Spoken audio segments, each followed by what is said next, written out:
की उम्र 70 साल होती है, लेकिन 40 साल की उम्र में उसके सामने एक बहुत बड़ा चैलेंज आता है। बात जब 40 साल का होता है तो उसके पंख इतने भारी हो जाते हैं जिससे वो उड़ नहीं सकता।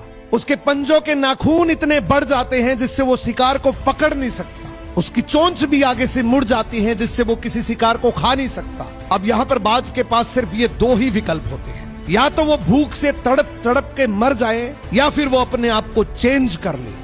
बाज यहाँ पर चेंज को स्वीकार करता है और पर्वत की सबसे ऊपरी चोटी पर जाता है। सबसे पहले अपने पंखों को नोच नोच कर निकालता है, जो बहुत पेनफुल होता है, लहू लुहान हो जाता है। उसके बाद अपने नाखूनों को पत्थर से रगड़ रगड़ के छोटा करता है और सबसे ज्यादा दर्दनाक तो तब होता है जब वो अपनी ही चोंच को पत्थर पे जोर जोर से मारकर आगे से तोड़ लेता है। ये सब करने के 6 महीने बाद एक नया ईगल जन्म लेता है।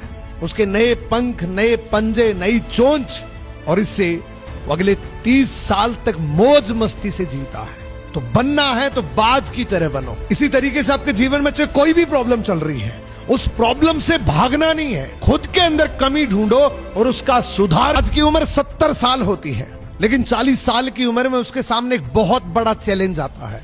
बात जब 40 साल का होता है तो उसके पंख इतने भारी हो जाते हैं जिससे वो उड़ नहीं सकता। उसके पंजों के नाखून इतने बढ़ जाते हैं जिससे वो शिकार को पकड़ नहीं सकता। उसकी चोंच भी आगे से मुड़ जाती है जिससे वो किसी शिकार को खा नहीं सकता। अब यहाँ पर बाज के पास सिर्फ ये दो ही विकल्प होते हैं, या तो वो भूख से तड़प तड़प के मर जाए या फिर वो अपने आप को चेंज कर ले। बाज यहाँ पर चेंज को स्वीकार करता है और पर्वत की सबसे ऊपरी चोटी पर जाता है।